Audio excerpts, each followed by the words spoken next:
Ladies and gentlemen, welcome to the Infidel, your news show on AtheismTV. My name is Goxer and I am your host today. The Pentagon orders a cross removed from an army chapel in Afghanistan, and Fox News isn't happy about it. The US Army ordered a giant cross removed from outside of a chapel in a Afghan NATO base. Fox News heard about it and ran with the story. The news anchors reporting on the story did note that the building was supposed to be a non-denominational, but failed to remember that there are other religious denominations beside those within Christianity. Army regulations state that military chapels have to be open to all denominations and as such can't have permanent symbols of one particular religion or another.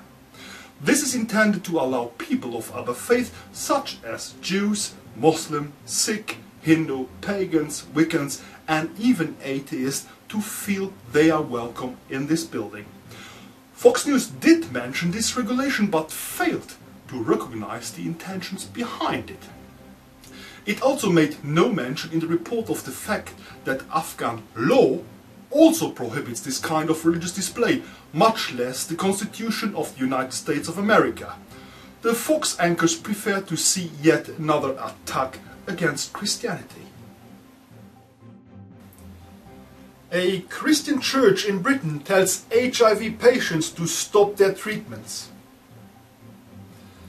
Sky News, a British news network, reported recently that ministers at the Synagogue Church of all nations tell their followers they should stop treating their illnesses and even the HIV patients. One such minister at the Christian church has been filmed telling an HIV-positive journalist that she could find plenty of testimonies on the internet of people just like her who are now healed and set free. The journalist showed proof of her illness and was told that once she was cured, she wouldn't need her medications anymore. It seems ministers all over the United Kingdom are giving the same kind of advice to similar sick Christians.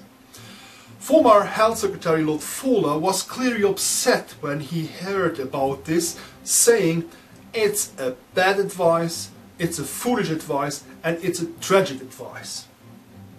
Sky News reports having received proof of at least 6 deaths caused because people have been told they had been healed by God and didn't need their medications anymore.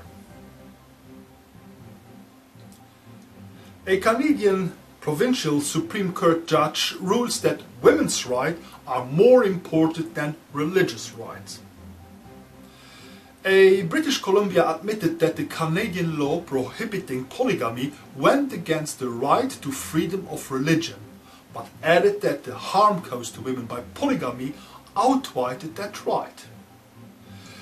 A local Mormon reputed to have 20 wives didn't seem too upset.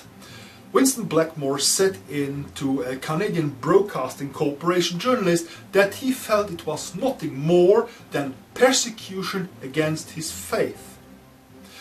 Numerous victims of various types of abuse had witnessed about their experiences during the court hearing. In a 350-page ruling, Judge Robert Bowman accepted the reports of physical and sexual abuse, child brides, subjugations of women and the expulsions of young Mormons who had no woman left to marry. Chief Justice Bowman ruled that there is no such thing as a so-called good polygamy. Although a lot of people are rejoicing at the news, the case may very well end up at the Canadian Supreme Court. The American religious right seems intent to turn their country into a theocracy. During yet one more debate amongst Republican candidates for the American presidency, audience and politicians keep talking about what they call the basic fundamental values that hold this country together. In other words, they are referring to the right-wing Christian values. Thus women's right to abortion and gay rights, to name just two of them, are endangered. Meanwhile, religious leaders are constantly looking for ways to endorse religious candidates, even if American law forbids them to do so. Instead, they thank certain candidates for their actions in front of their flock. During a recent debate, the host said that we want a movement that transforms this culture to biblical and constitutional worldview with elected leaders who will adhere to the foundation of this country. Thank you very much for following the Infidel news show of AtheismTV. This was Coxter. I wish you a good day.